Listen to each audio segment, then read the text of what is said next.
Nous allons changer un petit peu de registre et passer sur la lecture des fichiers.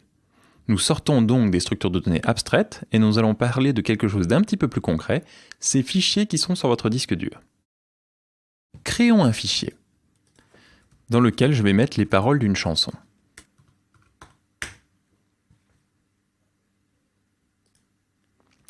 Nous allons mettre les paroles d'Au clair de la lune, puisque cette chanson est actuellement libre de droit. Et nous avons maintenant un fichier qui contient les paroles d'Au clair de la lune, une par une, ligne par ligne. Nous pouvons accéder au contenu de ce fichier à partir de Python. Pour ce faire, on va utiliser la fonction open. La fonction open retourne un objet fichier.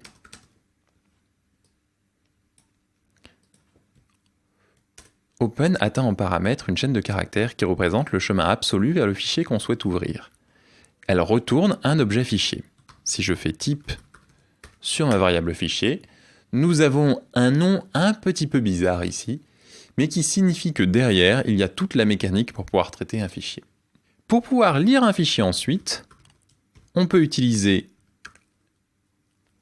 read, qui vous permet de dire combien de caractères vous souhaitez avoir.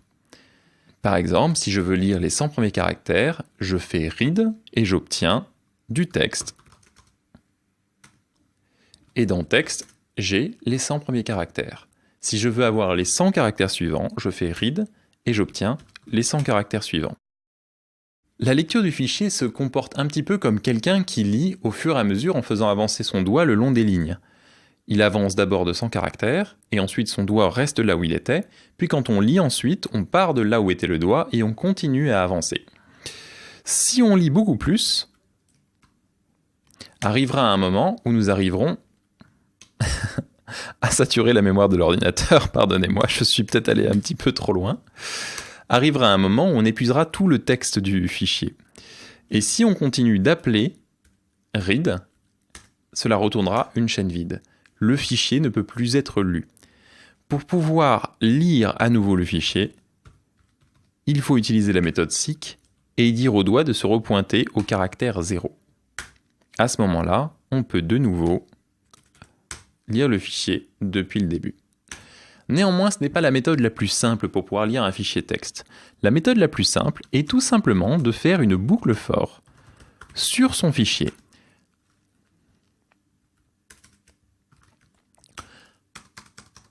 La boucle for va lire automatiquement le fichier ligne à ligne, puisque le fichier est itérable. Notez que nous avons un saut de ligne entre chaque ligne du fichier. C'est parce que le fichier lui-même inclut un saut de ligne à la fin de sa ligne. Et print inclut un saut de ligne supplémentaire. Nous avons donc deux sauts de ligne pour chaque print, celui du fichier et celui inséré par print. Pour éviter cet effet, print accepte un paramètre nommé supplémentaire qui s'appelle end. Par défaut, end est la fin de la ligne qu'il va afficher et correspond à un saut de ligne. Si vous mettez une chaîne vide, print va utiliser le paramètre end pour mettre à la fin uniquement une chaîne vide, et de fait, rien n'apparaîtra. Nous allons rembobiner notre fichier car ici il est vide.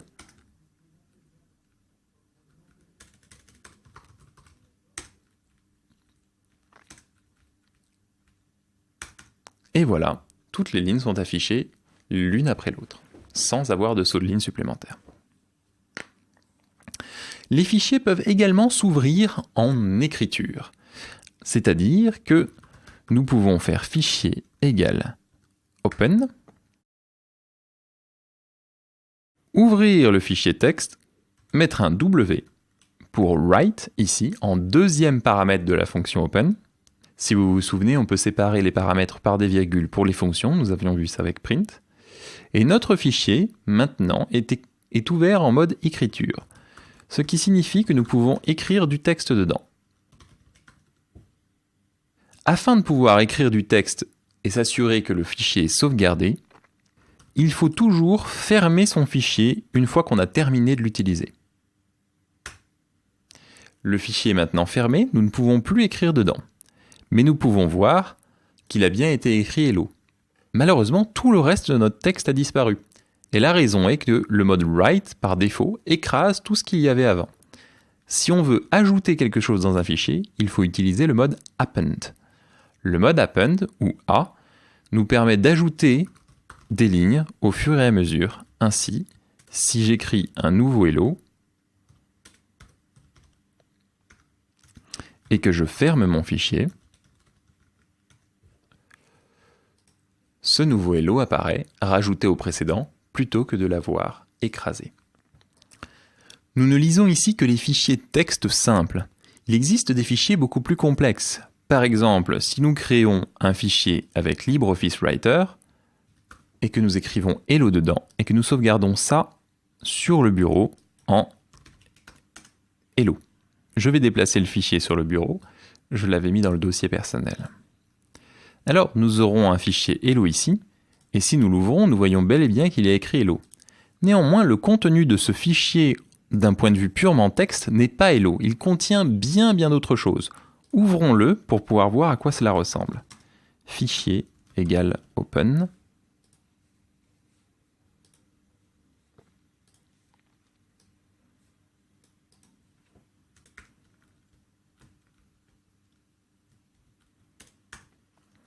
Fichier.read et lisons l'intégralité du fichier.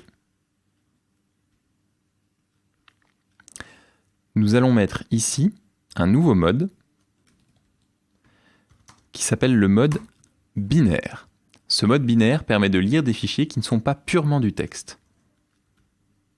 Nous allons aussi préciser que nous voulons le lire en mode binaire avec R pour read et B pour binary. Voici le contenu du fichier. Comme vous pouvez le voir, il y a un petit peu de texte, mais au milieu d'un espèce de flux de bytes. Notre hello est probablement dedans, quelque part, mais il est très difficile à trouver. La raison est qu'en fait, la plupart des fichiers qui utilisent des logiciels riches comme OpenOffice ne sont pas ce que vous croyez. Ce sont des fichiers binaires extrêmement complexes avec des formats qui incluent plusieurs sortes de données. Tous ces formats sont différents, les formats vidéo, les formats images. Dans le cas précis, le format ODT est une sorte d'archive. Si vous le renommez sous le format zip et que vous l'extrayez ici, vous voyez que ce document ODT est en fait une archive zip dans laquelle il y a de nombreux autres fichiers qui contiennent eux-mêmes d'autres informations encore plus complexes. Par exemple, si j'essaye d'ouvrir celui-ci avec Sublime Text, vous voyez qu'il y a de très nombreuses informations à l'intérieur. Mais où est notre hello alors? Eh bien, quelque part là-dedans, probablement dans le content, ici même. Il est généralement difficile de lire ce genre de fichier et on utilisera généralement des bibliothèques complexes qui nous permettront de manipuler des formats complexes. Et pour gérer leur complexité, nous aurons besoin d'utiliser des bibliothèques tout aussi complexes. Néanmoins, ça ne veut pas dire que l'ouverture de fichiers simples texte n'est pas utile. Au contraire, cela vous permet de sauvegarder des données sur le disque dur et d'en lire facilement. Mais cela permet également de lire tout un tas de fichiers système. Par exemple, ici, vous pouvez voir que dans mon ordinateur, au niveau du dossier ETC, il y a tout un tas de fichiers qui sont purement du texte. Par exemple, le fichier fstab est un fichier sous Linux qui conditionne tous les disques qui sont montés sur mon disque dur. C'est-à-dire que mes disques durs sont configurés à travers ce fichier et je peux manipuler ce fichier grâce à Python en utilisant les techniques que je vous ai montrées.